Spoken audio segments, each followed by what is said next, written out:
You need to watch this if you crave chills down your spine. Welcome to Soul Studios. Here, true crime meets the unknown. Suspense lurks in every shadow and supernatural forces whisper from the dark.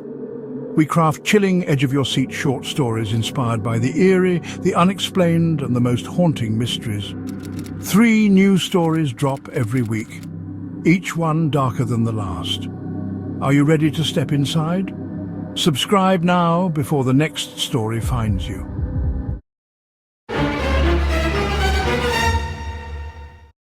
In a quiet town haunted by rumors, 3 teenage girls take on a viral school bathroom challenge, only to uncover the chilling truth behind a decades-old mystery. The girl in the drain follows Alina, Casey and Marissa as they awaken the ghost of Clara Montgomery, a student who vanished during a storm in 1998 after a cruel prank turned deadly. As supernatural events escalate, the girls race to uncover the past, expose long-buried secrets, and bring justice to a spirit that refuses to rest. But some truths come at a terrifying cost, and not everyone wants them revealed.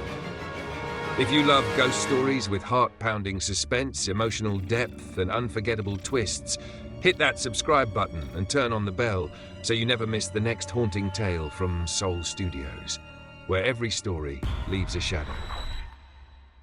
The fluorescent lights in the second-floor girls' bathroom hummed quietly, casting a sickly pale glow over the white tile walls. 3 teenage girls huddled near the third stall, their voices hushed and breathless with nervous excitement. The air smelled of industrial lemon cleaner, overlaying a hint of something musty from the old pipes. Outside, the last red and gold leaves of autumn scraped against the window with a dry whisper, carried by the October wind. "Are you sure we should do this?" whispered Marissa, her eyes wide behind her glasses. She chewed on her bottom lip, glancing at the door as if expecting a teacher to burst in any second. The empty school hallway beyond was dark. They had snuck back in long after classes ended, long after even the custodians had left. The only sounds were their own breathing and the faint rattling of a loose vent somewhere overhead.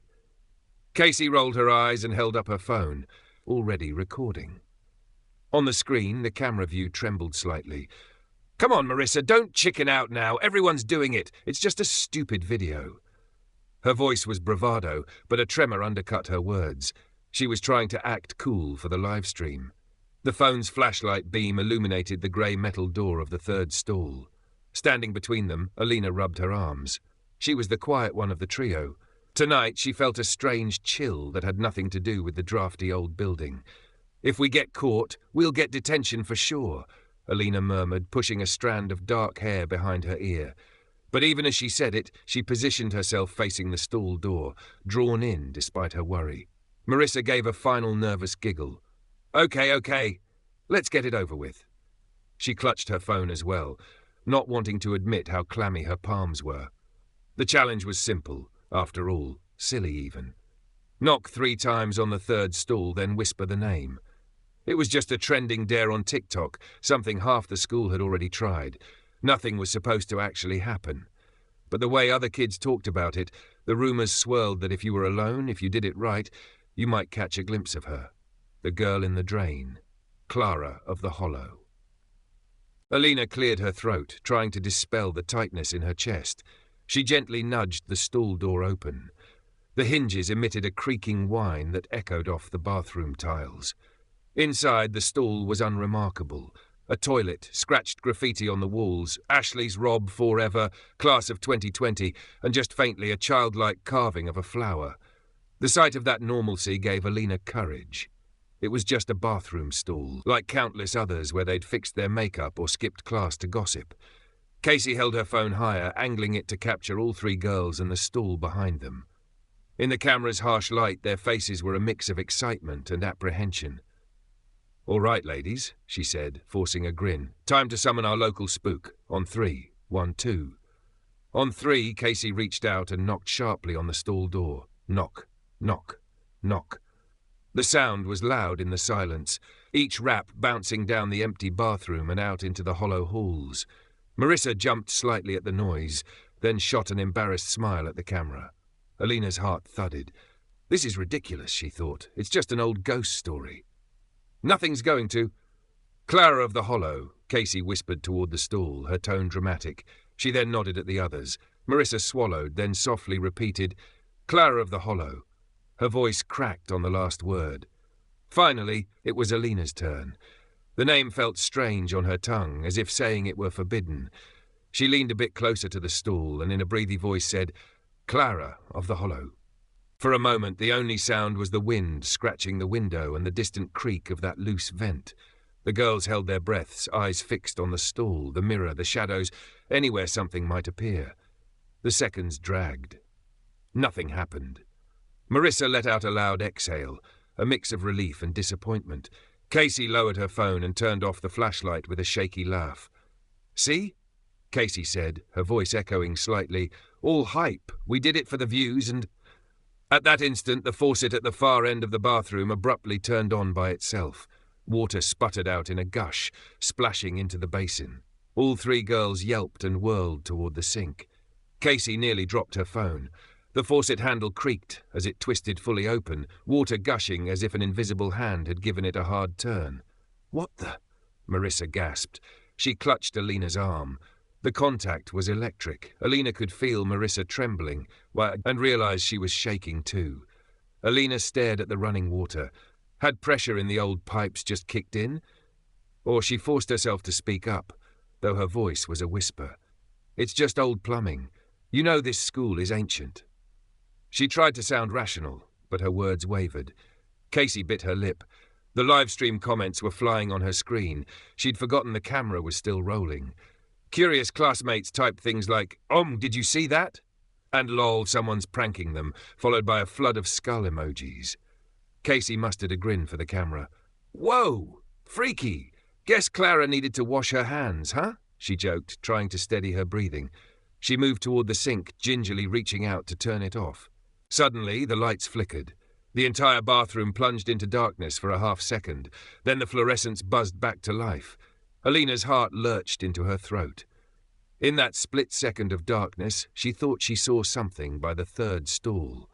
A faint outline, a shift of a shadow that did not belong. It had been just behind them, near the partially open door of the stall they'd knocked on.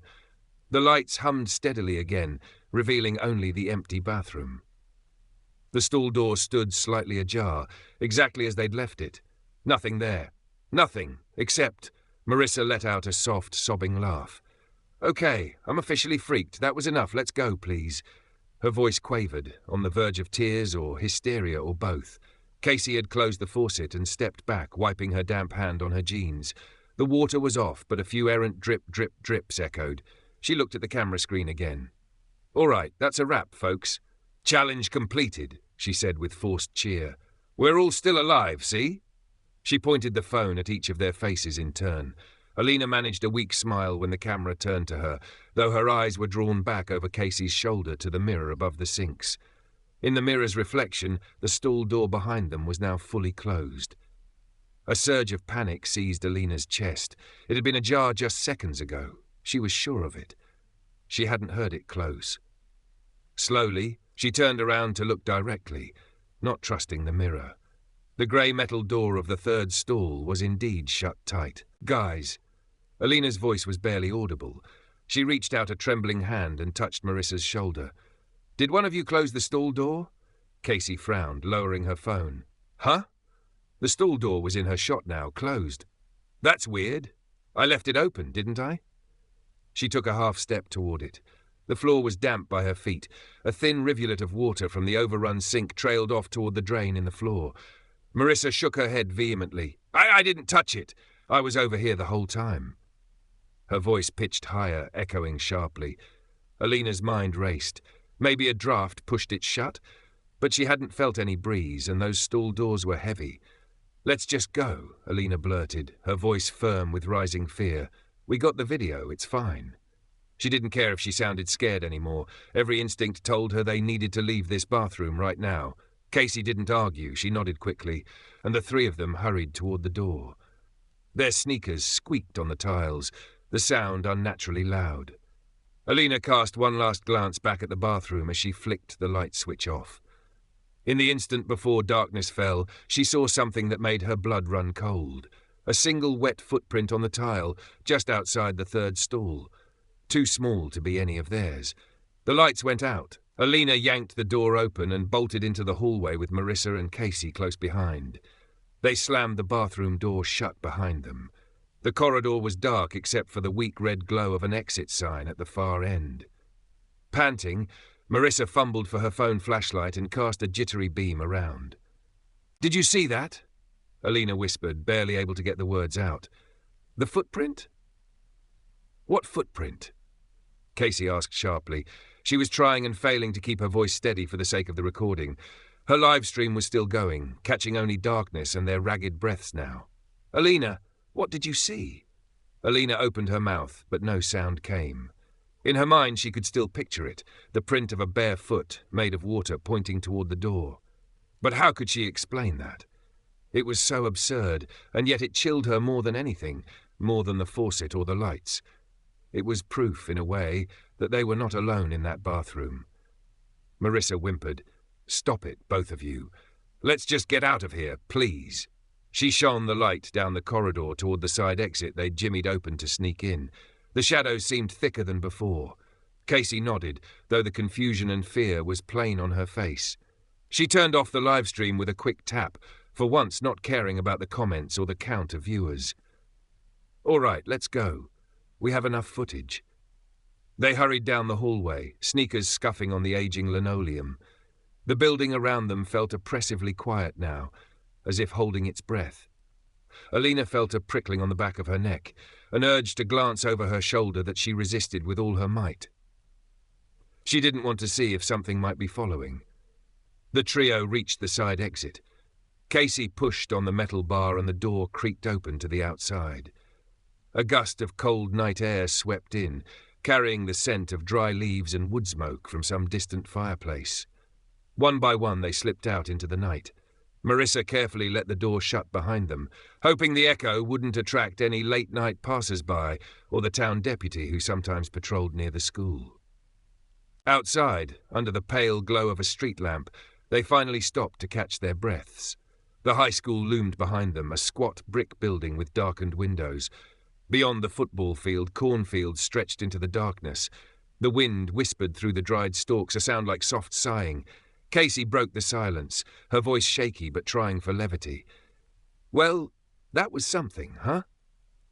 She raised her phone, saved the video, and then tucked it in her jacket pocket. In the dim light, her face looked pale. "We did it. The girl in the drain challenge completed." But no one felt triumphant. Marissa rubbed her arms, still shivering. "Let's never do that again." She looked at Alina and Casey with wide eyes that glistened, on the verge of tears. "I swear, when the lights went out, I thought I saw." She cut herself off, shaking her head as if to dislodge the memory. Alina managed a weak laugh, attempting to lighten the mood. "Probably just our own reflection or something. We scared ourselves." Her voice lacked conviction. She tried to smile at her friends. They were all trying to pretend it was no big deal, but each of them knew something strange had happened in that bathroom, something they couldn't explain. Casey nodded rapidly. "Yeah, totally. I bet the video will just show the lights flicker and water turning on. That can happen, right? It's an old building. Old wiring. Nothing paranormal." She sounded like she was reciting facts from a science class to comfort herself. Marissa took a deep breath and pulled out her car keys. The tiny bell charm on the ring jingled in her shaking hand. "Let's just get home. My parents will kill me if they find out I snuck out." Alina agreed, glancing one last time at the dark silhouette of the school. In one of the second-floor windows, was that the bathroom window? She thought she saw a faint glow, like a light was on. But it vanished a moment later, leaving only darkness. She felt an icy knot in her stomach. As they hurried to Marissa's old Honda parked down the road, none of them spoke much. The night seemed to press in with its silence, and each girl was lost in her own anxious thoughts. Behind them, hidden in the shadow of the school's brick walls, water slowly trickled from under the side exit door, forming a tiny puddle that rippled as if something had just passed by. Later that night, Alina lay in bed, wide awake. The glow of her phone, the only light in her small bedroom. The house was quiet, her parents long since asleep down the hall, and the only sound was the occasional groan of the old furnace kicking on. She should have been sleeping, but the adrenaline from their clandestine adventure still coursed through her veins. Every time she closed her eyes, she saw that wet footprint or the stall door swinging shut on its own. Unable to rest, she found herself watching the video of the bathroom dare that Casey had saved. The footage was shaky and dark at times, but mostly it showed 3 scared girls doing something foolish on a dare. On screen, the moment came when the faucet blasted on and the lights flickered out. Alina's thumb hovered over the pause button, her heart thudding. In the video's brief darkness, the camera had still been rolling, capturing sound, if not visuals. She heard their shrieks and gasps, and something else. She rewound and played it again, holding her breath. There, under their panicked noises, she thought she caught a faint high-pitched giggle or whisper. It was hard to tell, maybe static or just Marissa's whimper echoing, but it sent a jolt of unease through her.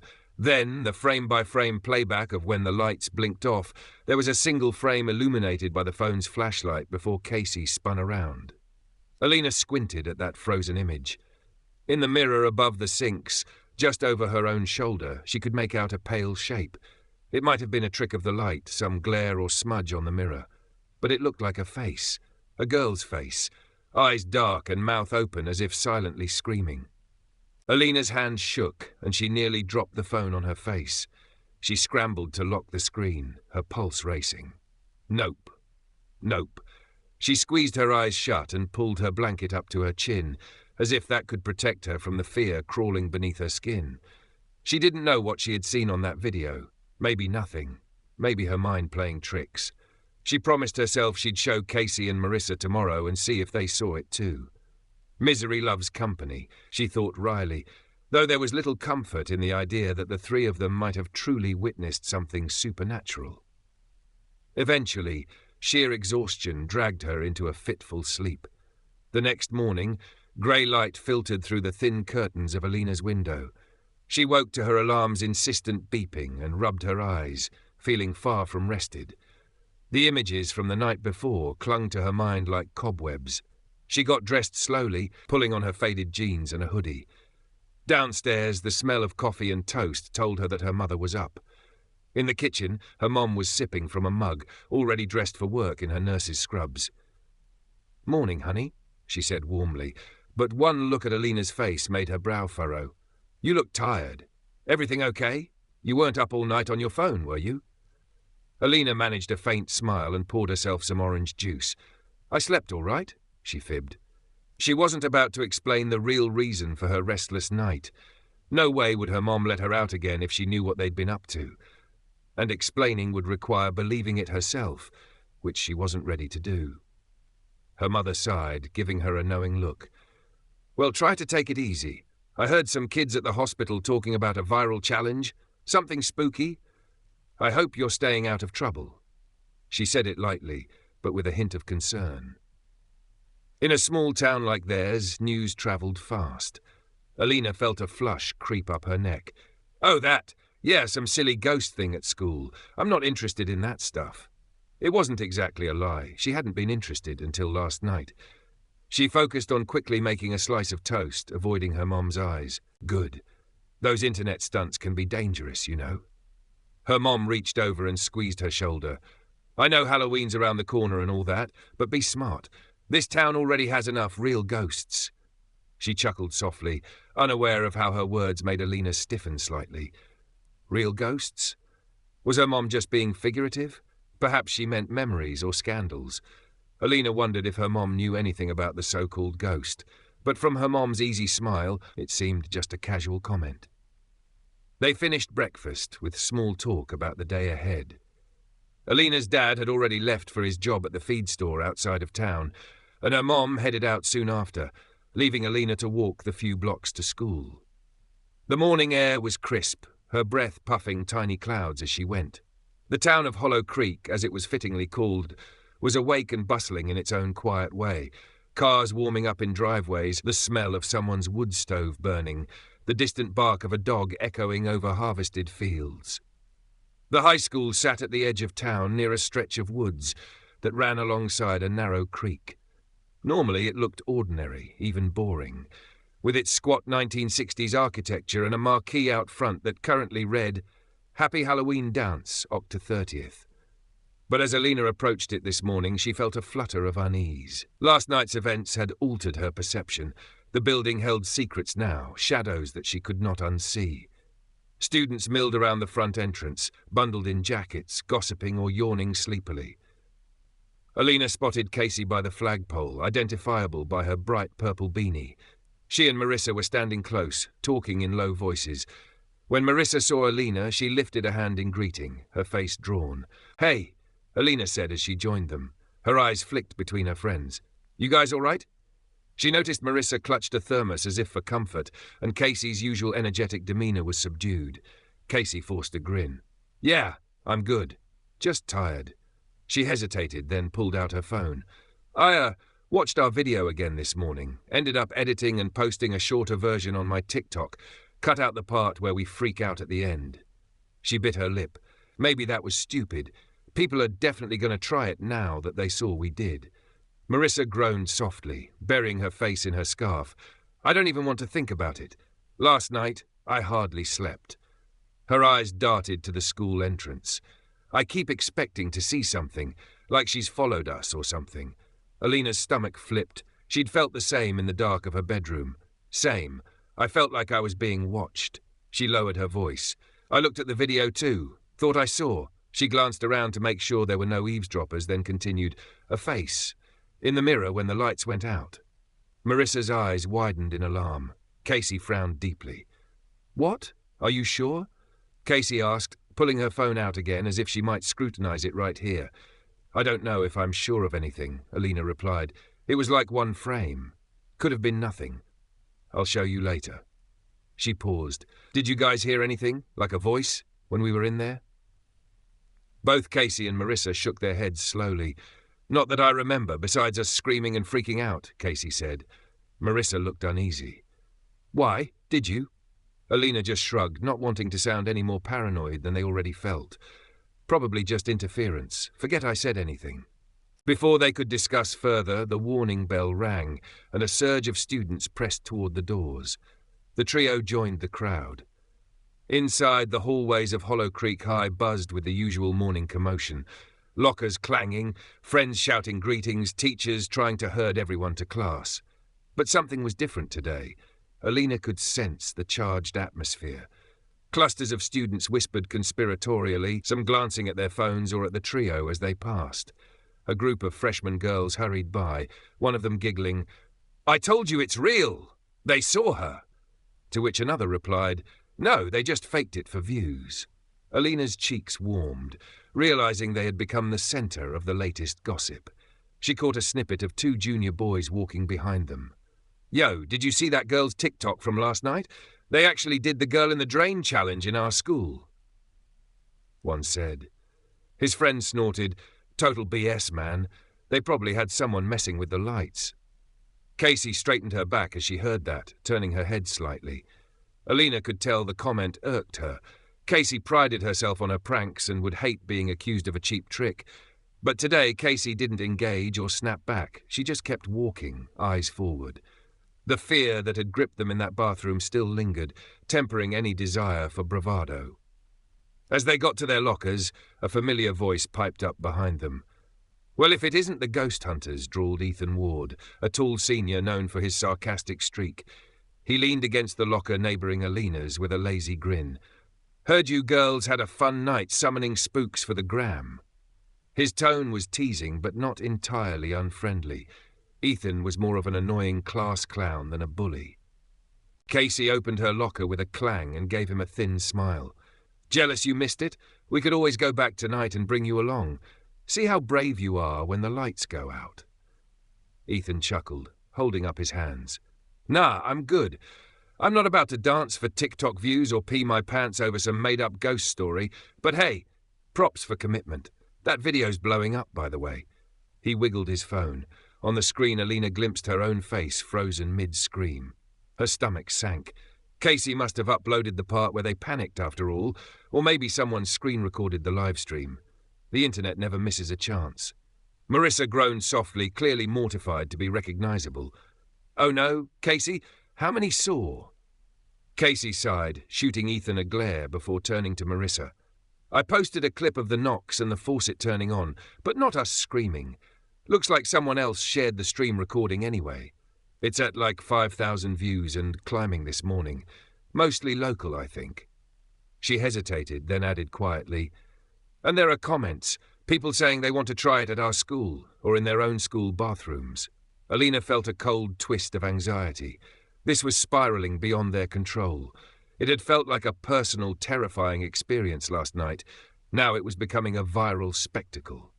"Great," she muttered, shutting her locker door harder than she meant. "That's just great." Ethan shrugged, oblivious to their discomfort. "Hey, at least your 15 minutes of fame will be spooky. You might even get on the news if someone really freaks out doing it." He smirked and wandered off with a casual wave. "Happy haunting," he called over his shoulder. As he left, Alina exchanged looks with Casey and Marissa. Before anyone could say more, the late bell rang, and they scurried to homeroom. The morning classes dragged on. In English class, as Mrs. Thompson droned about symbolism in the scarlet letter, Alina's mind kept drifting to Clara. She tapped her pen anxiously, wondering who Clara had really been. Was she truly a ghost now, or just the figment of overexcited imaginations? She recalled the face in the mirror, those hollow eyes like wells of darkness. A shiver snaked up her spine. At lunch, the three met again, along with a couple of other friends who immediately pestered them for details. One of them, Jay, a boy from Alina's math class, asked with a grin, "So, did you meet the girl in the drain? She have any hot dating tips from beyond the grave?" He laughed, but others at the table leaned in, eager. Alina pushed her food around her tray, not really hungry. "Nothing really happened," she lied softly. "The faucet turned on. We freaked ourselves out, that's all." Casey nodded, going along with the downplay. "Yeah, honestly, it was just a bunch of noise. We didn't actually see anyone or anything. The video just makes it look spooky." Marissa kept quiet, nibbling the edge of a sandwich. She hadn't touched her fruit cup at all. One of the freshman girls at their table spoke up quietly, eyes round. "My older sister said Clara was a girl who died here like years ago, but in the room she said Clara's the one who haunts the drains." Jay snorted. "People say that about every school, though, like a kid died in the locker room or a teacher died in the library. Urban legends, dude." He shook his head, but Alina was curious now.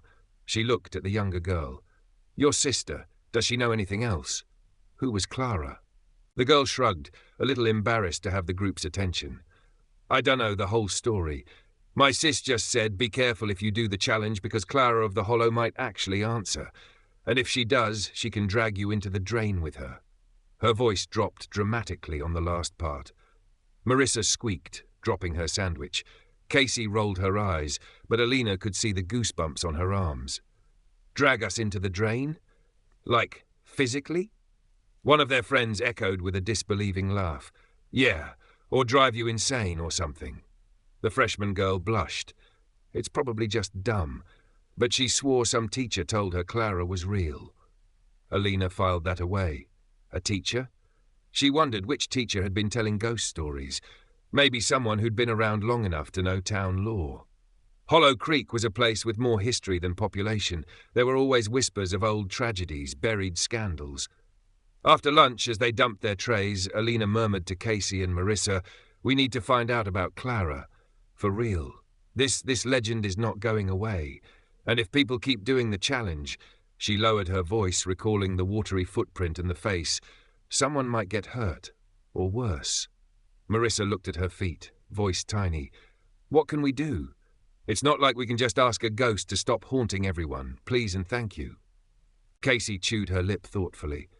"But maybe if we know what happened to her, it could help. Like why she haunts the third stall.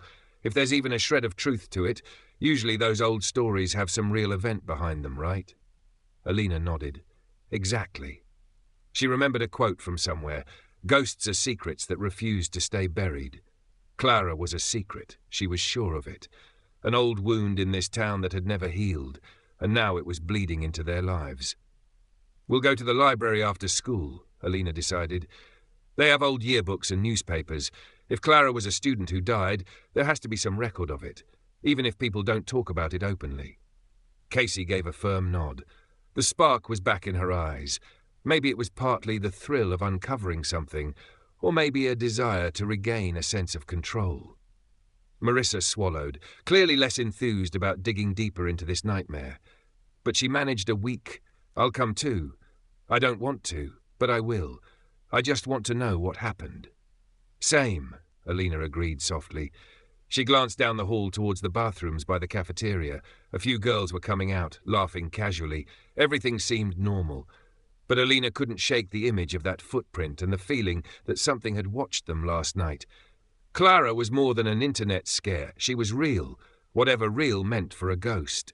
And Alina had a gnawing feeling that the spirit wouldn't rest until someone listened to her story. After the final bell, the halls emptied quickly as most students hurried to start their after-school freedom. But Alina, Casey and Marissa made their way to the library on the first floor.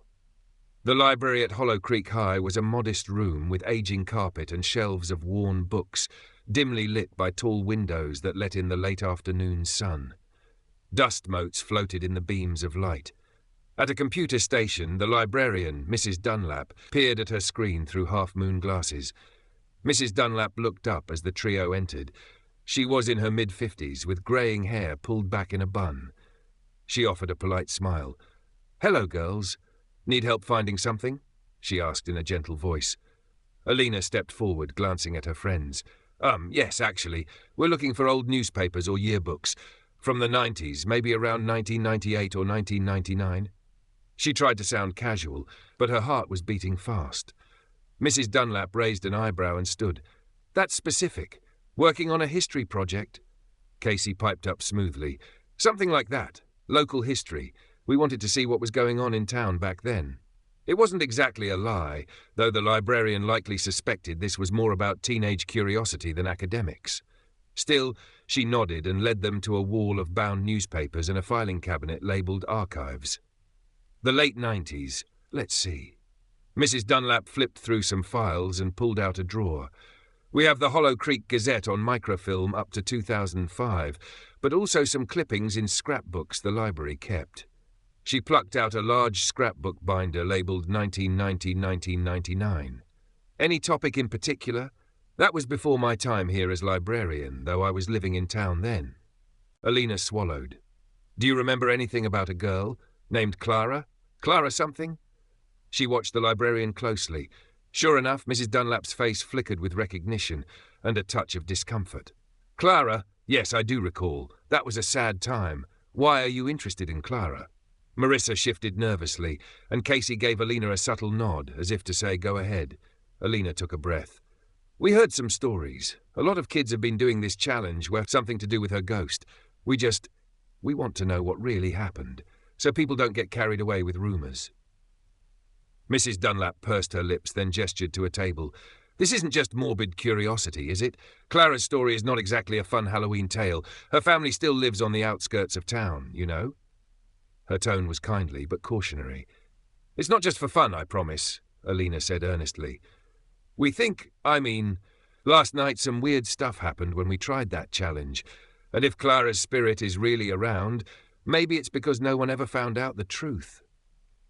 She surprised herself with how easily she admitted that out loud.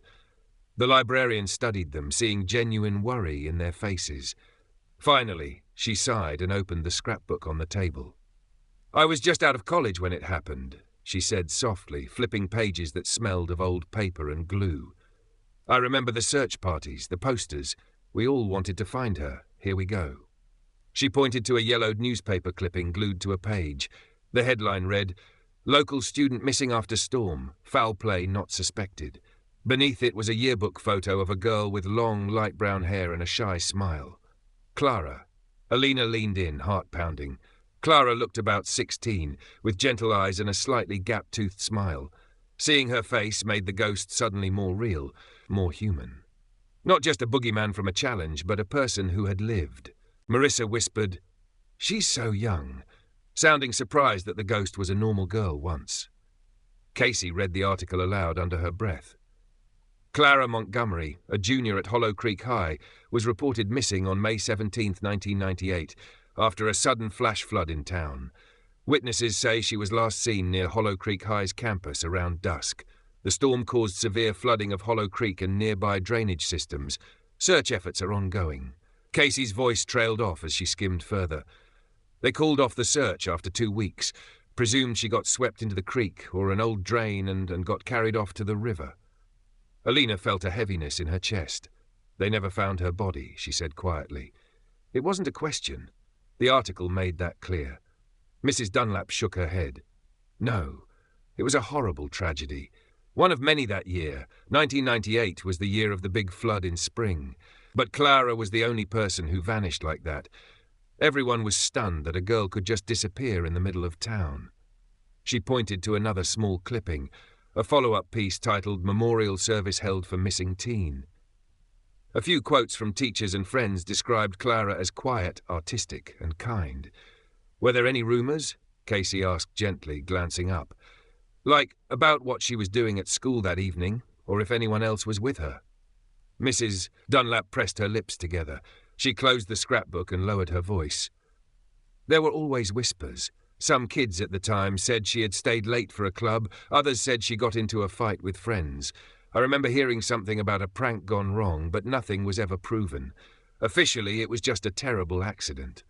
Unofficially, people wondered. Alina and her friends exchanged looks. A prank gone wrong. It fit with what they'd suspected. Marissa spoke up softly. Do you know who her friends were, or who might have been involved? She blushed as Mrs. Dunlap looked at her. Sorry, that might be prying. It's just, if we understood that, maybe we'd know why she haunts the bathroom. At that, the librarian gave a rueful half-smile. I see the ghost stories haven't changed much in 20-some years. Even back then, a few months after she disappeared, kids started saying they saw Clara's face in mirrors or heard her crying in the girls' bathroom. The school even had a priest come bless the place once when a student swore she saw Clara standing by the sinks. She sighed at the memory.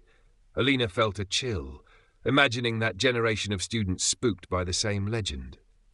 What happened to those stories? They died down eventually, Mrs. Dunlap said. People move on, graduate, new students come who don't remember Clara, until someone dredges it up again, usually around Halloween. I suppose this social media challenge is the latest revival. She walked back to the archive drawer and rifled through it. As for friends, let's see. Yearbook might help. She retrieved a 1998 Hollow Creek High yearbook from a shelf and opened to the juniors. They found Clara's portrait easily now that they knew her last name. Surrounding her were dozens of other youthful faces in rows. Some of the last names Alina recognized as common in town. Ah, here's a clue, Mrs. Dunlap murmured, pointing to a candid black-and-white photo on another page. It showed a few students painting scenery in what looked like the school auditorium stage. The caption read, Drama Club prepares spring play. In the photo, a girl who looked like Clara stood smiling shyly, holding a paintbrush. Next to her, with an arm slung around her shoulders, was another girl with dark hair and sharp features sticking her tongue out playfully at the camera. The name listed, Clara Montgomery and Jessica Palmer goof around while painting sets. Jessica Palmer. Alina's eyes widened slightly.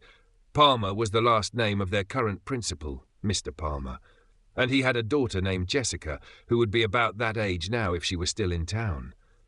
Could it be the same person? As if reading her thoughts, Mrs. Dunlap nodded. Jessica Palmer, she was a senior when Clara was a junior.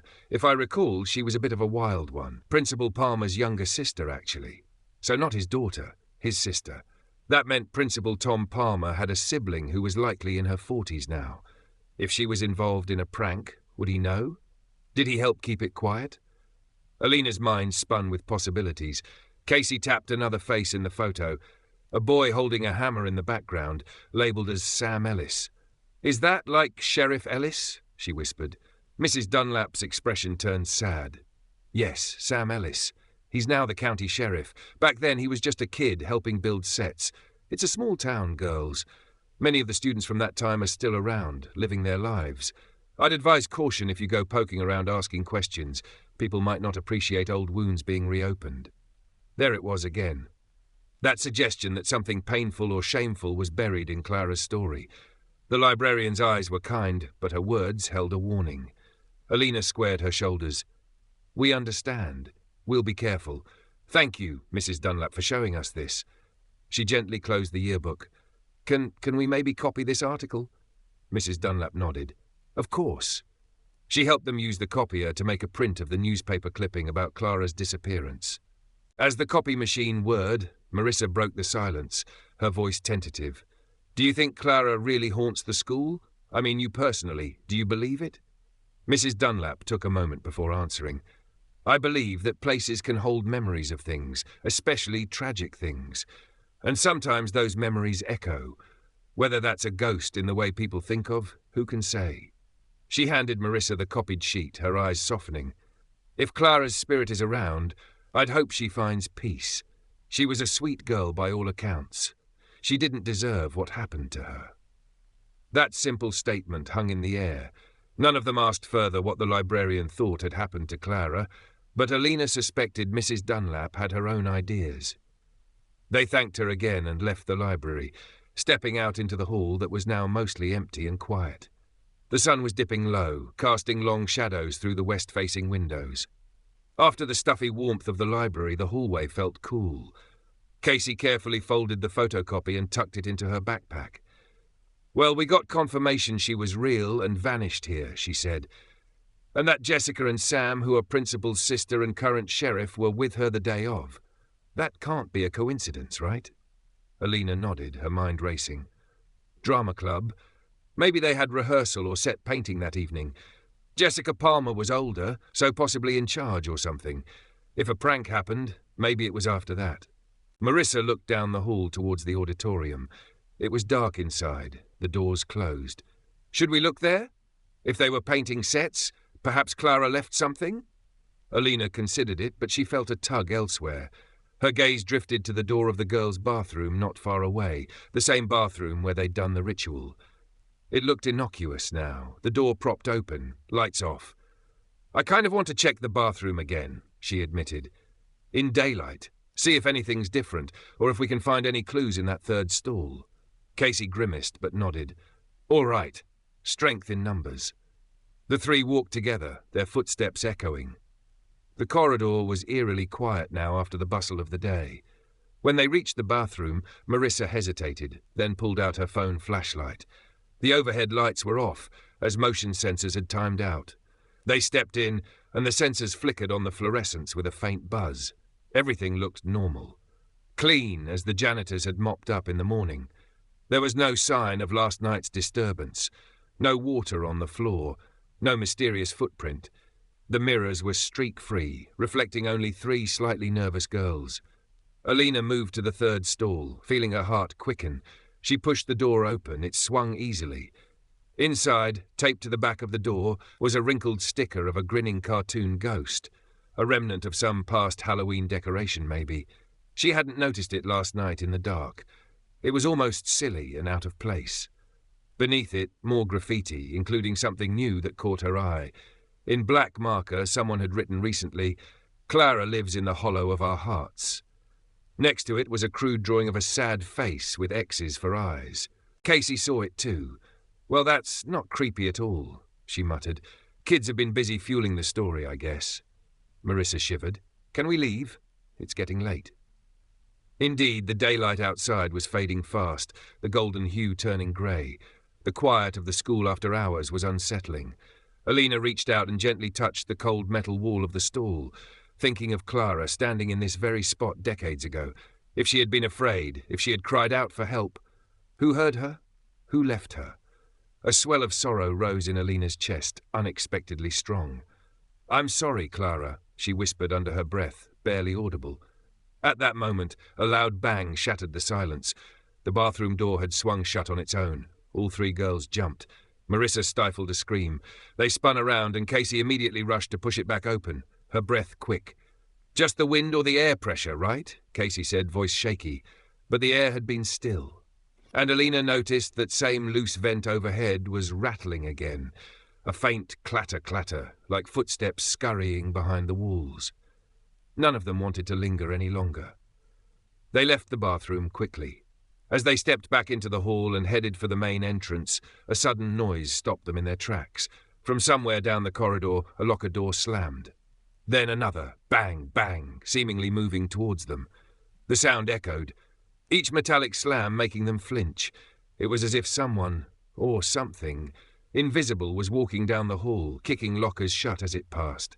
Marissa grabbed Alina's hand. "Is someone there?" she called out, her voice small. The corridor remained empty, lit only by the dimming daylight and a few motion sensor lights flickering at their movement. The locker slamming stopped just as abruptly as it began. In the silence that followed, Alina could hear her own heart pounding in her ears. Casey pulled out her phone, hand unsteady, and aimed its light down the hall. "Maybe it's Ethan or one of the guys pranking us," she whispered, though she didn't sound convinced. She raised her voice. "Very funny, jerk. You can come out now." Her words faded with no reply. Alina licked her dry lips. Her voice trembled as she said, "Clara?" She wasn't sure what compelled her to call the name, but it came out before she could think. For a moment, there was nothing. Then a sound, so soft they almost missed it, a distant dripping of water onto the floor. Drip, drip, drip. It came from the direction of the bathroom they'd just left. Marissa tugged Alina's arm, eyes shining with tears. "Please, let's go. Please." They backed away and then turned and ran. Fear chased them out of the school into the brisk evening. This time as they left, Alina knew it wasn't just their imagination or some glitchy old building. Something unseen had been there in that hall, reacting to them, perhaps even reaching out to them, and she had a sickening hunch who it was. Outside, dusk had settled. The sky was a deep blue, the first stars appearing. The street by the school was deserted. The girls huddled together on the sidewalk, catching their breath. Casey was the first to speak between gasps. "She's here. Clara, or something is here." It wasn't a question anymore. Coming from Casey, the consummate skeptic turned believer, that statement carried weight. Marissa was trembling. "We shouldn't have gone looking. We shouldn't have disturbed anything." Her voice cracked. "Now she's angry at us. She'll come after us." Alina swallowed hard. She put an arm around Marissa. "I don't think she's angry at us. That didn't feel threatening exactly. More like she was trying to say something." Casey nodded slowly. "Slamming lockers is an interesting way to say hello," she said wryly, but her eyes were frightened. "Maybe she's frustrated," Alina said. "Imagine being trapped here alone, no one listening. If she has a story to tell, maybe she knows we're trying to hear it." "I don't know." She looked back at the dark silhouette of the school. The hair on her arms stood on end. "What I do know is that she isn't at peace, and maybe we're in over our heads." A sudden buzz from Casey's phone made them all jump. Casey grimaced and looked at the screen. "It's my mom. I gotta go. I'm late for dinner." Marissa sniffled and wiped her eyes. "My parents will be wondering too." She looked at Alina anxiously. "Are you going to be okay?" Alina mustered a reassuring smile. "Yeah, I'm fine. Let's all just try to get some rest. We can regroup tomorrow, figure out what to do next." They parted ways with quick hugs. Casey hurried toward the center of town where she lived above her parents' hardware store. Marissa got into her car, parked along the curb, and after one last worried glance, drove off towards her family's farm. Alina remained for a moment, alone under the orange glow of the streetlight. Her house was only a few blocks away. She took a steadying breath, clutching her backpack straps. Inside her bag, the photocopy of Clara's article felt heavy. As she began walking home, Alina passed by a storm drain at the corner of the school's lot. The metal grate was partially clogged with dead leaves. As she stepped by, she heard a faint trickle of water beneath, out of sight. She couldn't help but think of Clara swept into the dark hollows under the town, alone and scared. The thought made her chest ache. In that quiet moment, Alina whispered into the evening air meant only for one listener. "Clara, I'm going to help you, I promise." The wind picked up suddenly, rattling the brittle leaves on the pavement. For just a second, Alina thought she heard a sigh, almost a voice carried on that breeze. It sent both sorrow and resolve through her. She hurried home, heart heavy with the knowledge that the past was alive in the present, and it wasn't going to rest until the truth came out. The following morning, a heavy tension hung over Hollow Creek High. Word had spread like wildfire about the strange events surrounding the girl in the drain challenge. The hallways were abuzz with speculation and fear. Some students avoided the bathrooms entirely, while others bragged loudly about planning to try the ritual themselves, albeit with shaky bravado. Alina felt the shift as soon as she walked in. There were more teachers than usual monitoring the halls, expressions stern. An announcement over the PA before first period had reiterated that any student caught engaging in unauthorized challenges or trespassing in the school after hours would face serious consequences. It wasn't a surprise then when Alina, Casey and Marissa were summoned to Principal Palmer's office during morning break. They sat now in a row on a stiff wooden bench outside his door, exchanging nervous glances. "This is bad," Marissa whispered, twisting her fingers in her lap. Casey tried to smile reassuringly. "We'll just tell him it was a silly prank. We didn't vandalize anything or steal anything. Worst case, detention." She kept her tone light, but Alina could see the worry in her eyes. The door opened and Principal Tom Palmer stood there, a tall man in his late 40s with salt and pepper hair and a deeply lined forehead. "Come in," he said curtly. They shuffled into the office and sat before his large desk. On the wall behind him hung framed photos of past graduating classes and a certificate of excellence from the district. Alina's heart kicked in her chest when she noticed one old photo on the credenza. A younger Principal Palmer as a high school student, standing beside a girl who must be Jessica, his sister. Principal Palmer cleared his throat, drawing their attention. He did not invite them to relax. He remained standing, arms crossed. "I'm sure you know why I called you here," he began. "I saw the video you posted, Miss Chen." He looked at Casey sharply. Casey opened her mouth to respond, but he pressed on. "Breaking into the school after hours, stirring up mass hysteria with this ghost nonsense. Frankly, I'm disappointed. I expected better judgment from you girls." Alina felt heat rise to her cheeks at the reprimand. She glanced at her shoes. "We're sorry, sir," she said quietly. "We didn't mean to cause trouble. It was just curiosity got the better of us." Principal Palmer's jaw tightened. Curiosity? About what? His voice had an edge that made Alina look up. There was something in his eyes beyond anger. Was it apprehension? Alina swallowed. She decided to be honest, at least partly. "About Clara Montgomery." She watched for his reaction. Sure enough, he stiffened slightly at the name. She continued, carefully. "We heard rumors and we wanted to know what happened to her. The ghost story has everyone worked up, but nobody really knows the facts. We thought if we understood the truth, maybe it would calm things down." Principal Palmer's face darkened. For a moment, Alina thought he might explode, but he kept his voice low, controlled. "The truth is, Clara Montgomery's disappearance was a tragedy, and dredging it up serves no one. Certainly not her family, who still grieves, nor our school community, which has long moved on. What happened to Clara is a matter for history, and it should remain there. The disrespect you've shown, sneaking around and invoking her name for thrills, is unacceptable." Casey bristled slightly. "Sir, we didn't mean any disrespect, honestly. She hesitated, likely biting back the urge to mention the strange phenomena. "We just got caught up in the hype. It won't happen again." Palmer's gaze flicked to Casey, then back to Alina, the perceived ringleader. "You're right, it won't happen again, because I'm giving each of you a week of after-school detention for trespassing and endangering yourselves, and I expect this ghost foolishness to stop. Am I clear? No more videos, no more stunts." They nodded solemnly. Marissa looked like she might cry, but she held it together. Alina mustered courage for one more question. "Sir, before we go," she said softly, "could you tell us anything about Clara? I mean, you were here back then, weren't you? Maybe if people heard the story from an official source, the rumors would stop." For a split second, something like panic flashed in his eyes. Then Principal Palmer slammed a hand on his desk, making them flinch. "This conversation is over. Clara is gone, and that is all anyone needs to know. Don't meddle in things you don't understand, young lady." His voice dropped to a cold whisper. Some secrets are better left buried. The finality in his tone was like a door being barred shut. Alina felt a chill. She realized he would not help them. More than that, he wanted to actively stop them from digging further. Why? What was he afraid they'd find? "Yes, sir," she murmured.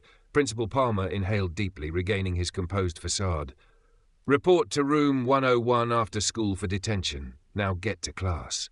He sat down, effectively dismissing them. They filed out quietly. Once the door was closed behind them and they were halfway down the hall, Casey muttered, "Well, that went well." She rolled her eyes, but her attempt at humour fell flat. "He was really upset by the whole Clara thing," Marissa said, voice shaky. "Did you see how he reacted?" Alina nodded. "He definitely knows more than he's saying. Secrets better left buried. That's not a normal thing to say about a missing girl, is it?" They didn't have time to discuss more as the next period was starting. But Alina's mind churned with the encounter. Principal Palmer had all but confirmed there was a secret behind Clara's story, and he was determined to keep it hidden. By lunchtime, the three managed to reconvene in a quiet corner of the courtyard. A low, grey sky had rolled in, promising rain. Students talked in hushed tones, casting glances at the building as if it might sprout a ghost at any moment. Casey poked at her cafeteria pasta. "So the principal is definitely covering something up. Maybe his sister Jessica knows what happened, and he's protecting her." Alina sighed. "It fits. If Jessica was there and something went wrong, he might be trying to save family. But it also looked like he was scared of Clara, or of the ghost story continuing." Marissa twirled her soda can between her hands. "If I were him, I'd be scared too. Think about it. If Clara's ghost is here and angry, and if Jessica or someone hurt her, what if the ghost wants revenge? That ghost could come for them." It was a disturbing thought. Alina considered Principal Palmer's drawn face. He did look like a man losing sleep, possibly haunted by more than just guilt. Their conversation was interrupted by a commotion from the direction of the main building. A group of students came rushing out the double doors, shouting and laughing nervously. One yelled, "I told you! I told you it's real!" Alina shot to her feet.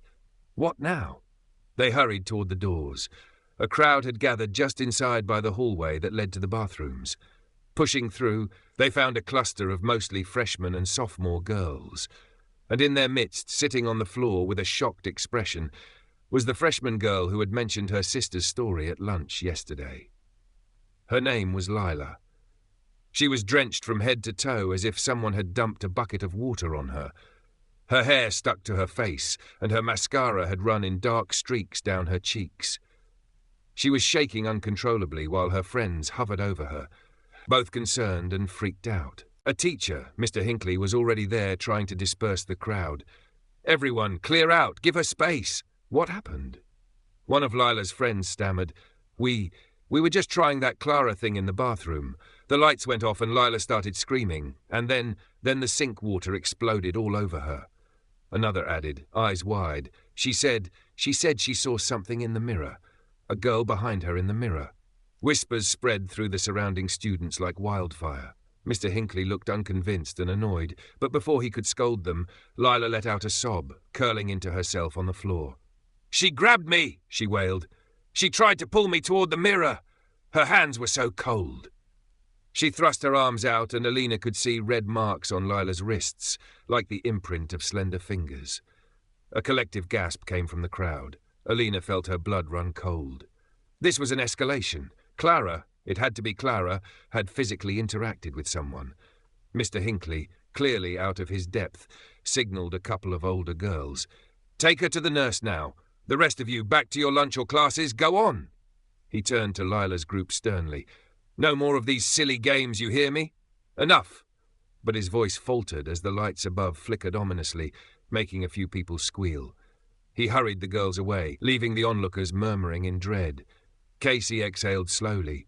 It's getting worse. She actually hurt Lila, or at least terrified her half to death. Marissa clutched her own arms. "This is out of control. We have to tell someone, like someone who can actually do something. A priest or the sheriff or... What? Perform an exorcism on our bathroom?" Casey said with a strained laugh. But Alina was focused on Lila's words. "She tried to pull me toward the mirror. It was as if Clara wanted to be seen, to be acknowledged fully. But a frightened freshman probably wasn't who she wanted.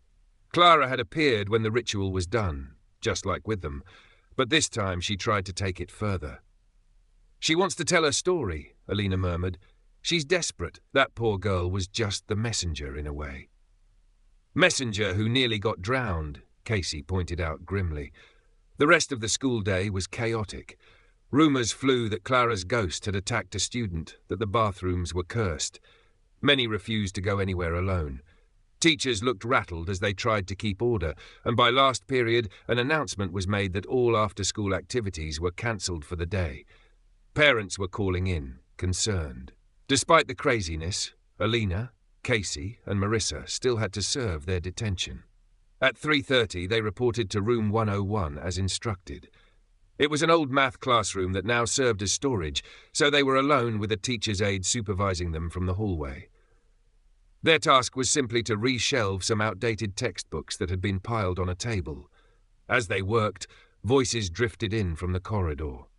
Principal Palmer and another man were talking in urgent, hushed tones. Alina recognized the second voice as Sheriff Sam Ellis. He must have come to the school in light of the day's incident. Curiosity got the better of her. Alina inched toward the door, which was slightly ajar, and listened. "Can't keep this under wraps if it keeps happening on campus," Sheriff Ellis was saying, his voice low but tense. "Tom, maybe we should just come clean, at least to the family." "No!" Principal Palmer hissed. "We swore never to bring that night up again. It was an accident, Sam. We didn't know It won't bring her back. And if the truth comes out now, do you realize what it would do? To Jessica, to all of us?" "Or they locked her in somewhere," Alina said softly. She remembered her theory. What if Jessica and maybe others played a prank on Clara, like locking her in that stall or somewhere? Then the flood. They couldn't find her after the water receded and panicked. They assumed she got swept away, but maybe they never told anyone about the prank part. Marissa closed her eyes, tears slipping out. So Clara died alone, scared, maybe calling for help, while they gave up looking. It fit too well. Alina felt a burning in her throat. The horror of imagining Clara's final moments, knowing help was so close but never came, twisted her stomach. Casey wiped her eyes, which had gone shiny. If that's true, then no wonder Clara's spirit is raging. Her death was avoidable, and it was covered up to protect those responsible. Jessica went free, likely off living her life somewhere. Palmer became principal, Sam became sheriff. They moved on, but Clara didn't. Clara was left in the dark, literally. They fell silent, the weight of it crushing. After a moment, Alina spoke with quiet determination. "We have to right this. If they won't come clean, we will have to help Clara ourselves. Give her the closure or justice she needs." Marissa looked frightened. "How? We can't exactly prove anything. We have no evidence except overhearing that." Casey set her jaw. "Maybe we can find proof. If she died in that stall or was washed down a drain, maybe something of hers is still there. Bones, jewelry, I don't know. Or maybe her ghost will show us if we confront her properly." "Tonight," Alina said suddenly, surprising even herself with the conviction in her voice. "We confront her tonight. If we wait, the school might close or bring in authorities that will just try to banish her without resolving why she's here. I think we have to go back to the bathroom, the third stall, and finish what was started." Marissa paled. "Tonight? But we got detention already, and they'll be on high alert after everything. If we get caught..." Casey put a hand on Marissa's shoulder. "We won't get caught. There's too much chaos, and this might be the only chance to stop anyone else from getting hurt. Besides, you don't have to come, Maris. You didn't sign up to be a ghostbuster." Marissa looked between them, conflicted and scared. Finally, she straightened a bit. "No, I won't let you go alone. I'm terrified, okay? But Clara didn't deserve what happened, and I'm scared if we don't do something, she'll never stop. So I'm in. Just promise we stick together." "Always," Alina said, giving her a reassuring nod. They hatched a quick plan. They would slip away during the confusion of students leaving after detention, perhaps even hide somewhere in the school until it was empty. The janitors usually cleaned until about 6 p.m. After that, the building would be empty, except possibly a night security guard, but he mostly stayed near the front. It started raining in the late afternoon, a steady drumming on the school's roof as dusk approached. The girls pretended to leave when their detention time was up, walking out of the front office and then doubling back through a side corridor. They hid in the dark behind the stage curtains of the auditorium, waiting silently as the sounds of the custodians' vacuum cleaners eventually faded. By 6:30, the school was silent, save for the rain pattering against the windows and distant rumbles of thunder. The power had flickered once or twice, and the emergency lights glowed softly at intervals. Alina led the way, phone flashlight in hand, as they crept toward the second-floor girls' bathroom once more. Her heart pounded with each step, echoing in the empty hall. Casey carried a heavy wrench she'd taken from a shop-class toolbox, just in case they needed to pry something open or defend themselves, though against a ghost it felt almost silly. Marissa clutched a small bouquet of wildflowers she had impulsively picked from a planter by the school entrance. For Clara, she had said, almost too embarrassed to explain further. The gesture was sincere, and in this gloomy venture it felt right. At the bathroom door they paused. The hallway was dim. One of the overhead lights was out, so their flashlights cast long beams. As they gathered their courage, a particularly loud crack of thunder made Marissa jump. Casey took a deep breath. "Ready?" she whispered. Alina pushed the door open. The hinges whined. The bathroom was dark, the main lights off, since the motion sensor hadn't detected them yet. They stepped inside. It smelled faintly of bleach from the midday cleaning, mixed with a damp, earthy scent, perhaps from the humidity the rain brought. As soon as the door closed behind them, the motion sensor finally triggered, and the fluorescent lights flickered on. The stark white glow revealed the familiar row of sinks and stalls. Everything looked spotless.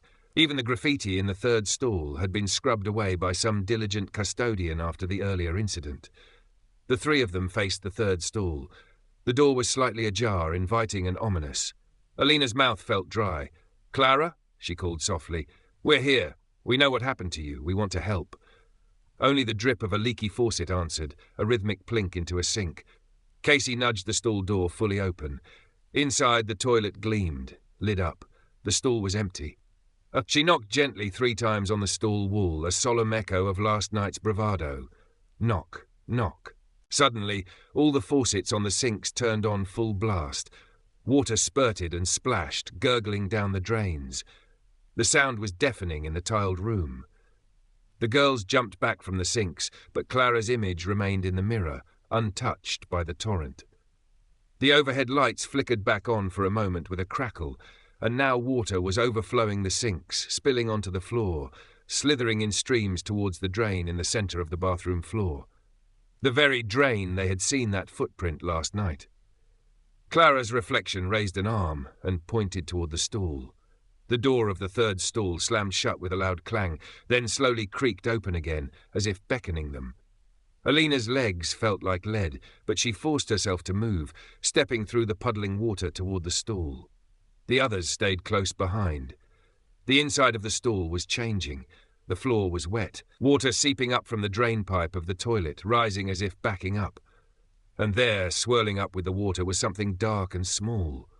A piece of fabric, maybe? Alina knelt, her jeans soaking in the water, and gingerly reached. She pulled out a tattered scrap of cloth from the toilet bowl. It was slimy and smelled of rot.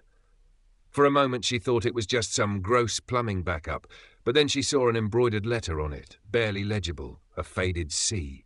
It looked like part of a monogrammed handkerchief, or maybe from a costume. She recalled Clara had been painting sets, maybe a costume piece, or Clara's own initial. Alina showed it to Casey and Marissa.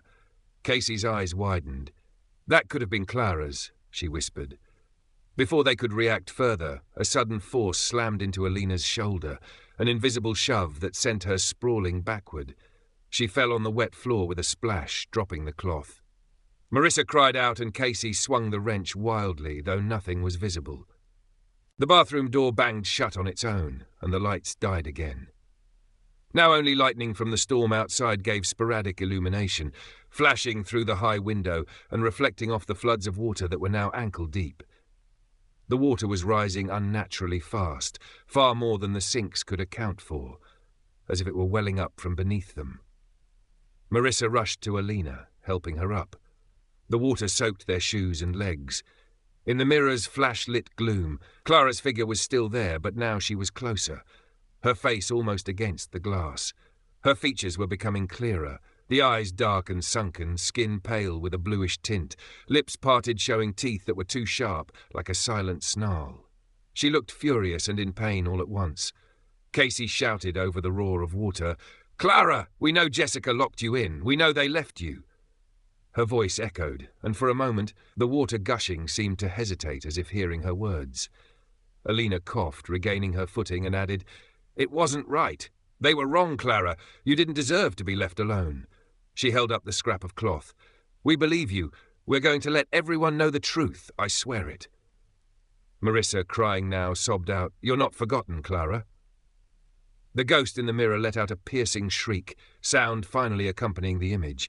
It was an ear-splitting dunergy, echoing wail of anguish that rose above the thunder and rushing water. The mirror trembled, and a long crack split the glass across Clara's face. The stall doors all began slamming open and shut in a chaotic drumbeat.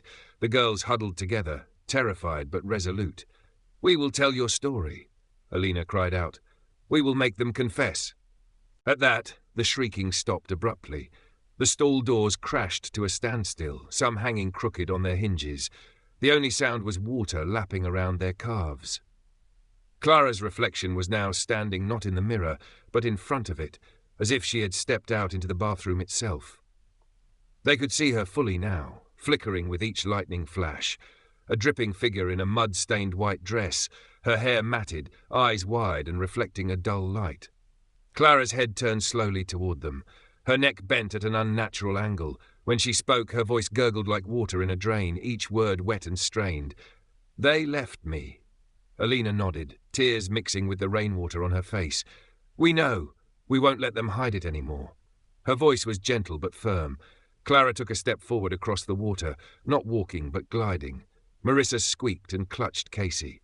Casey held the wrench in one hand and Marissa's hand in the other, steadying both of them. The ghost loomed closer to Alina, who stood her ground, heart pounding. Clara's face was visible now. Hollow cheeks, bluish lips, eyes clouded white like a drowned corpse, but brimming with decades of sorrow. Clara lifted a trembling hand toward Alina's face, as if to touch her. The air turned frigid. Alina could see her breath fog. She fought every instinct to run, instead softly saying, "I'm so sorry, Clara." The wet, icy fingers brushed Alina's cheek. It felt like being touched by death itself, and spots danced in Alina's vision from the cold shock. But she did not move. Clara tilted her head again, and her mouth opened in a rasping whisper. "Find me!" Alina's eyes widened. Find me. The ghost wanted them to find her remains, perhaps, to bring true closure. "Where?" Alina managed to ask through chattering teeth. "Where are you, Clara?" Clara's form flickered, her eyes drifting toward the door. No, past it, toward the world beyond. "Hollow," she whispered. Her voice was fading, blending with the sound of water. "The hollow carries me." Casey looked at Alina. "The hollow? The creek? Hollow Creek? Or the drainage hollow?" Clara's outline began to dissolve into rivulets of water. In the broken mirror, fragments of her reflection showed her turning away, hair lifting as though in a current. As she melted away, the rushing water on the floor began to swirl, drawn toward the central drain like a whirlpool. The water level receded from calf to ankle to mere puddles within moments, as if some unseen plug had been pulled. Just before Clara vanished entirely, another crack of thunder shook the building, and in that flash of light they saw her face contorted not in rage, but in deep sadness. Her form collapsed into the whirlpool, disappearing down the floor drain with a final echoing drip. The silence that followed was broken only by the drip of leftover water and the ragged breathing of the three girls. They stood soaked and shaking, trying to process what they'd just experienced. Marissa was openly sobbing now, whether from fear or pity or both. Casey was pale, eyes fixed on the now empty mirror, the wrench lowered at her side. Alina bent down and retrieved the sodden scrap of cloth which had fallen in the melee. It might be the only physical evidence they had of Clara besides the story itself. "Find me. The hollow carries me," Alina repeated softly. "She wants us to find her remains, I think. Maybe her body is still somewhere in the drainage system or the creek downstream." Casey nodded. "The town's called Hollow Creek because of that creek that runs through the woods and into the old quarry pond. In floods it overflows. It could have carried her down to the lowlands, maybe to that hollow area near the quarry." Marissa wiped her tears, sniffing. "My grandparents live near Hollow Creek Bend. A lot of debris collects there when it floods. Even cars from the 70s were found in the mud years later. It's possible. She trailed off, not needing to finish. They exchanged a grave look. If Clara's body, or bones by now, had been stuck in some hollow or marsh all these years, bringing her home would be the final act to give her peace, and to force the truth into the open. Suddenly, the bathroom door swung open with a bang, startling them. Floodlights from the hallway spilled in. "Who's in here?" a voice barked. It was the night security guard, drawn by the noise or perhaps finally making rounds. He gaped at the wet devastation inside the bathroom, water everywhere, the sink faucet still flowing a little, cracked mirror, the girls drenched and dishevelled. What on God's green earth? Casey quickly pocketed the cloth scrap and tried to hide the wrench behind her back. Alina stepped forward, trembling from adrenaline and cold. We're sorry. There was an accident. The pipes burst. She tried to lie, but her teeth chattered. The guard, an older man named Rick, shook his head in confusion and anger. "I have to call the principal. You girls shouldn't be here. This looks like vandalism or—" He trailed off, clearly unnerved by the scene. Within half an hour, the school was swarming with a handful of concerned teachers, the principal, roused from home and looking furious and shaken, and even Sheriff Ellis again, responding to what he thought was another incident. The girls were in trouble, that much was sure. They huddled together in the hallway as adults argued and inspected the bathroom, trying to piece together what happened. Alina overheard snippets like, "Pipes burst from pressure?" And could they have done all this themselves? It was obvious none could accept what really happened. Principal Palmer stormed over to them, livid. "You've outdone yourselves," he growled low. "I don't know what exactly you did, but the three of you will be held accountable for this destruction." His eyes flickered with a hint of fear despite the anger. "I warned you to stop." Sheriff Ellis placed a hand on his shoulder, trying to calm him. The sheriff looked at the girls, and Alina noticed his gaze linger on their soaked, frightened forms. He looked almost sorry for them. "Tom, let's just get them home. It's been a long night," the sheriff said quietly. "We can sort this out in the morning." Principal Palmer opened his mouth to protest, but something in the sheriff's tone silenced him. Palmer nodded tightly. "Fine. I'm calling all your parents. Expect suspensions at the very least." He stalked off to talk to the other staff. Sheriff Ellis stepped closer to the girls, and in a low voice meant only for them, he asked, "Did you see her?" Alina met his eyes. They were tired and haunted. She simply nodded. The sheriff inhaled shakily, then said under his breath, "Then you know." It was not a question. He turned as Principal Palmer called to him, but before walking away, he whispered, "I'm so sorry." Within the hour, their parents arrived, a mix of fury and worry. Alina's mother wrapped her in a blanket and peppered her with questions, too upset to listen to answers as she guided her to the car. Casey's dad was talking in low, heated tones with the principal. Marissa's parents looked pale and disturbed as they hurried her out, casting fearful glances at the school. The rain had diminished to a drizzle. As Alina was led away, she saw Sheriff Ellis and Principal Palmer speaking in hushed, intense voices near the entrance.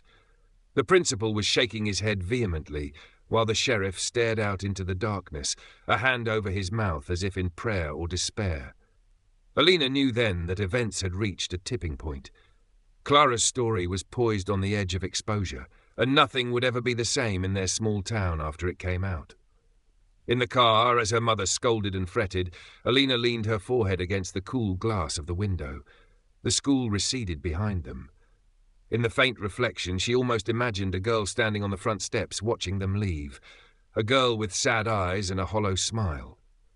When Alina blinked, the figure was gone. But she whispered, so softly it was barely more than a thought, "We'll find you, Clara, I promise." Chapter 5, The Hollow and the Haunting. 2 days later, a group of volunteers and authorities gathered along the muddy banks of Hollow Creek, just beyond the town's old quarry.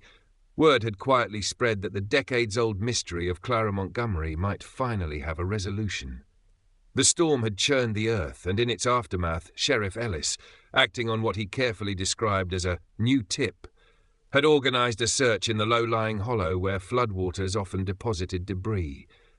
Alina, Casey and Marissa stood together at a distance, watching as men in rubber boots and gloves combed through tangles of driftwood and dead leaves. The morning was cold and overcast, mist clinging to the ground. Alina's heart was in her throat. She clutched the thermos of coffee her mother had handed her, more for the warmth than the caffeine. Their parents had reluctantly allowed them to come, perhaps sensing that after all that had happened, the girls needed to see this through. Sheriff Ellis had subtly acknowledged the girls' role without exposing them to blame. He cited that recent events at the school had renewed interest in Clara's case, inspiring him to take a fresh look. Principal Palmer was conspicuously absent from the search party. Rumour had it he had taken leave due to stress. In truth, Alina suspected he couldn't bear to face what might be found, or the person who had come to town yesterday, whom Alina spotted now by the creekside. Jessica Palmer stood with arms wrapped around herself. At 40 years old, she still bore a resemblance to the teenager in the yearbook photo. Same sharp features, though her face was etched with grief and years of pent-up guilt. She had flown in from her home in Chicago after her brother finally told her that things had unraveled. Jessica had not spoken to any of the girls directly, but Alina saw her conferring quietly with Sheriff Ellis earlier, her eyes red-rimmed as if she'd been crying all night. A shout went up from one of the volunteers downstream. "Over here!" Everyone tensed. Sheriff Ellis and a few others trudged through the muck toward the call.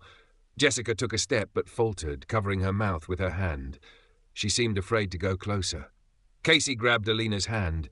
Marissa did the same on the other side. They braced themselves. It didn't take long before the news came.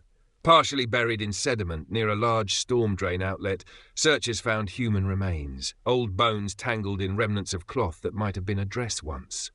Along with them, a rusted locket engraved with the initials C.M. Alina felt a wave of sorrow and relief wash over her. Clara had been found. Tears blurred her vision as she saw Sheriff Ellis bow his head and make the sign of the cross. Jessica let out a keening sob that echoed across the hollow, her legs giving out as she knelt in the mud. 2 paramedics moved in gently, not only to handle the remains but to attend to Jessica, who seemed overcome. In hushed conversations, the story emerged. On that stormy evening in 1998, Clara had been working late on drama club sets when a silly argument escalated. Some older kids teased her, and Jessica Palmer, by her own tearful admission, locked Clara in the third stall of the bathroom as a prank, egged on by a couple of others. They thought it would be funny to scare the shy girl. Then the flash flood hit. Water began flooding the lower level of the school. In the chaos, students and teachers evacuated. Jessica and her friends fled, forgetting in those frantic moments that Clara was locked in that stall. By the time Jessica remembered and urged her brother, a young teacher's aide then, and Sam Ellis to help her check, they found the stall door open, and Clara gone, the bathroom floor covered in water that was draining away. They convinced themselves she must have gotten out and gone home, or been swept outside. But when Clara never turned up, fear of blame made them stay silent about the prank. They let everyone believe Clara had simply been caught in the flood outside, not trapped by their cruel joke inside. Hollow Creek's buried secret was unearthed at last, ugly and heart-wrenching. Some in town reacted with anger at the now-grown pranksters, others with pity, noting those involved had seemingly punished themselves with guilt for decades. Principal Tom Palmer resigned immediately, a broken man. Jessica's confession brought heavy closure. She personally delivered a letter of apology to Clara's elderly parents, who accepted it with trembling hands and tears. Through it all, Alina, Casey, and Marissa were hailed quietly as heroes among their classmates, though the official story of how Clara was found omitted the supernatural elements. The school's folklore, however, would forever remember that it was Clara herself who refused to let the truth stay buried. A week later, on a misty Saturday morning, Clara Montgomery was finally laid to rest in the town cemetery. Half the town came out for the funeral, including dozens of former classmates now grown. The small white coffin, symbolic, containing the remains that were recovered wrapped in a pale shroud, was adorned with flowers, lilies, roses, and a modest bouquet of wildflowers from 3 particular girls who placed them gently on top. Alina stood between Casey and Marissa as the pastor said final prayers. A few reporters hovered at the gate of the cemetery, kept at bay by Sheriff Ellis's firm insistence. This was a day for respect, not sensationalism. The sky hung low and grey, but no rain fell. As Clara's coffin was lowered, Alina felt a lightness in her chest mingled with sadness. She thought she could sense Clara's presence nearby, watching this long overdue moment. Perhaps at last she was at peace. When the service ended, people lingered, reluctant to depart. Jessica Palmer, eyes swollen from weeping, stood apart under an oak tree. She hadn't approached Clara's family or the grave, likely feeling unworthy. She seemed as ghostly as Clara now, pale, hollow-eyed, living in the shadow of her sin. Compelled by empathy, Alina gently disengaged from her friends and walked to Jessica. The woman looked up, startled that anyone, especially one of the teens, would want to talk to her. Alina offered a tentative smile. "Miss Palmer, Jessica," she said softly. "I'm Alina. My friends and I, we were there at the school we found." She trailed off, not sure how to articulate it. Jessica nodded painfully. "I know who you are," she said, voice raw from crying. "You helped bring her back. I owe you more than I can say." She looked down, shamefaced. "I doubt Clara would forgive me, but I hope what we did gives her some peace." Alina studied the woman's remorseful face. She thought of Clara's ghost in the bathroom, full of rage and grief. Clara had wanted the truth known, and now it was. Would she forgive? Alina liked to think Clara's soul, free of the weight of secrecy, might find compassion in time, if not already. "We think she just wanted people to know what really happened," Alina said gently. "To not be forgotten or lie lost forever. You helped by telling the truth. That matters." Jessica choked back another sob and managed a grateful nod. Before she could say more, a slender older woman approached. The librarian, Mrs. Dunlap. She had been a quiet pillar of support through the past days. She put an arm around Jessica and gave Alina a thankful smile that conveyed what Jessica couldn't voice. Alina returned to her friends. One by one, people drifted away from the cemetery until only the groundskeeper and the dead remained. Casey exhaled, looking up at the sky. "I feel like I can breathe properly for the first time in days," she said. "Maybe Clara can too, wherever she is." Marissa linked arms with them. "Thank you both for convincing me to go through with this. I'd have nightmares forever if we hadn't tried to help." Alina squeezed her back. "We did it together." They left the graveyard as the afternoon light waned.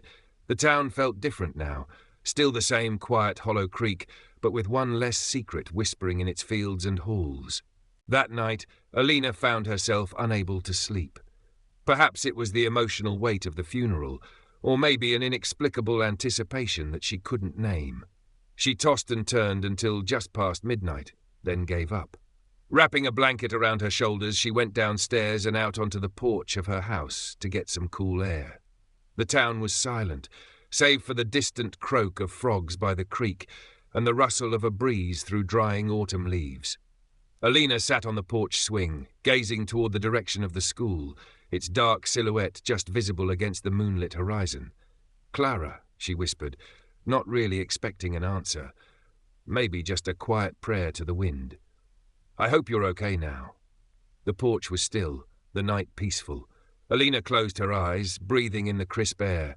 When she opened them again, she nearly cried out in surprise. There, standing at the foot of her driveway in the pale wash of moonlight, was a figure. A girl in a white dress, her hair lifting gently as if in a breeze that Alina couldn't feel. Clara. She was not dripping or decayed now. In fact, she looked as she might have in life, though paler and semi-transparent, an ethereal glow about her. Her face was young and serene. She gazed at Alina with an unreadable expression. Alina froze, clutching her blanket tightly. This was unexpected, Clara appearing here now. Did this mean she hadn't moved on after all? Or was this a final farewell? Clara raised a hand slowly. Alina felt her own do the same reflexively, a tentative wave. The ghost's lips curved into a very faint smile. Alina wasn't sure if she was imagining it, but she thought she saw Clara mouth two words. "Thank you." A lump formed in Alina's throat, and she dared a smile in return, tears pricking her eyes.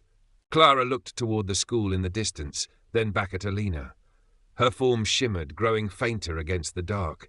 Alina wanted to call out, to ask her if she was now at peace, if she would go to rest, but she found herself speechless.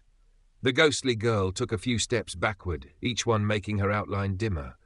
Then, like a morning mist under the rising sun, Clara gradually faded into the night. Alina let out a breath she hadn't realized she was holding. For a moment, she sat there, unsure if she had really seen Clara or dreamed her. The street was empty now, only the bobbing light of a lone jack-o'-lantern on a neighbour's porch visible down the way. She stood and went back inside, heart full and heavy at once. It felt like goodbye. That same night, across town in the small motel where she was staying, Jessica Palmer stepped into the bathroom and turned on the faucet to splash water on her face. She had taken a sleeping pill, hoping for rest, but nightmares of Clara's face kept jolting her awake. Leaning on the sink, she stared at herself in the mirror. Her eyes were hollow, guilt gnawing at her despite everything that had been done to make amends. "I'm sorry," she whispered to her reflection, imagining Clara somehow hearing it. "I'm so sorry." The faucet dripped steadily. Jessica turned it off, but the drip, drip, drip continued, echoing unnaturally loud. She frowned and turned the knob tighter. The dripping persisted. Suddenly, the overhead light flickered. Jessica's breath hitched. The air in the bathroom grew cold. From the shower drain came a gurgling sound. Jessica stepped back, a hand on her throat. The light flickered again and then went out, plunging the bathroom into darkness. In the dim glow of the moonlight through the curtained window, Jessica saw it, a shape standing in the bathtub. A girl, her long hair hanging over her face, water pooling at her feet and overflowing onto the tile. Jessica's knees went weak. She knew that silhouette as well as her own nightmares. "Clara," she croaked, her voice cracking. The figure in the tub twitched and jerked, a marionette of shadows. Slowly, the girl in the bathtub lifted her head. Through the veil of hair, two eyes gleamed, pale and cold. Jessica stumbled backward against the sink. "No, oh God, I'm sorry," she babbled, fear drowning her words. The ghost of Clara stepped out of the tub, each footfall splashing. With every step, her form went from the living visage Alina had seen back to something out of a horror. Skin greying and waterlogged, fingers elongating into dripping points. The stench of stagnant water filled the room. Jessica scrambled for the door, but it slammed shut before she could reach it. Clara was inches away now, tilting her head at the panicking woman who had once been a girl who left her to die. "Clara, please." Jessica sobbed, pressing her back to the door, tears mixing with the sweat on her face. "I told the truth. I tried to make it right. Please." The ghost's mouth opened, water gushing out and spilling down her front as she let out a wet, choking hiss. Her voice came, garbled and echoing as if from deep in a well. "You left me." Jessica's hands scrambled behind her for the doorknob. It wouldn't turn. "I'm sorry," Jessica shrieked, sobbing. "I'm so sorry." Clara's face was inches from hers now, the smell of damp earth and decay emanating from the apparition. The ghost's lips curled in a facsimile of a grin, showing teeth that dripped black water. Jessica squeezed her eyes shut, praying this was a hallucination or a nightmare she could wake from. Clara's pale hand shot out, grabbing Jessica's wrist. The touch was deathly cold and painfully tight, just as Lila had described. Jessica screamed as those fingers clamped like a vice, seized her wrist and twisted. There was a sickening pop as her arm bent the wrong way. Bones pierced the skin, blood spraying in thin arcs across the walls. Jessica's screams turned to gurgles as Clara's other hand wrapped around her throat and squeezed. The ghost leaned in, her head cocking unnaturally far to the side, like a corpse hanging from a noose. Her skin was cold and soft, like a waterlogged corpse left too long in the river. "Sing with me," she whispered, the voice a wet rattle. "You remember the song." Jessica's body thrashed, heels scraping uselessly against the tile as the ghost dragged her into the tub. Water bubbled and churned violently. Jessica's mouth opened in a final plea, only for Clara to shove her hand inside. There was a crack as teeth broke and jaws split. The lights flickered once, just once, to reveal the scene in full. Jessica's broken body convulsing, her face underwater, eyes wide open, bubbles streaming from her nose. Clara crouched over her, peeling back Jessica's scalp as though removing a mask, humming that lullaby all the while. And then, silence. When the lights steadied, the bathroom was spotless. Pristine, the tub dry, no blood, no water, just a faint scent of rot. Jessica's body lay slumped against the side of the tub, neck at an impossible angle, mouth still agape, eyes bulging in frozen horror. Her fingers were raw, broken nails clawing at the porcelain. On the mirror above the sink, written in dark, oily streaks, was a single word: liar. On the other side of town, Alina jolted awake in her bed, a cold sweat on her skin. She sat up, her heart racing. For a reason she could not explain, she felt a sudden spike of fear, as if sensing a scream that never reached her ears. She got up and went to her window, looking out toward the quiet streets of Hollow Creek.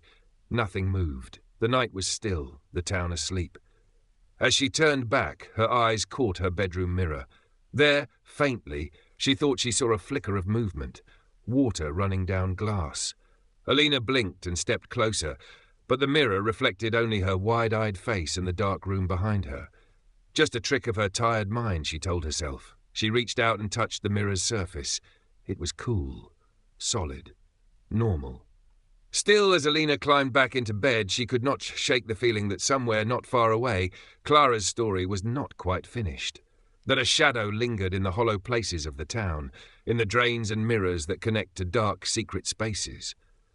And that perhaps on certain nights when the wind howled just right, a lonely girl with dripping hair might still wander, seeking the rest and the justice that eluded her in life.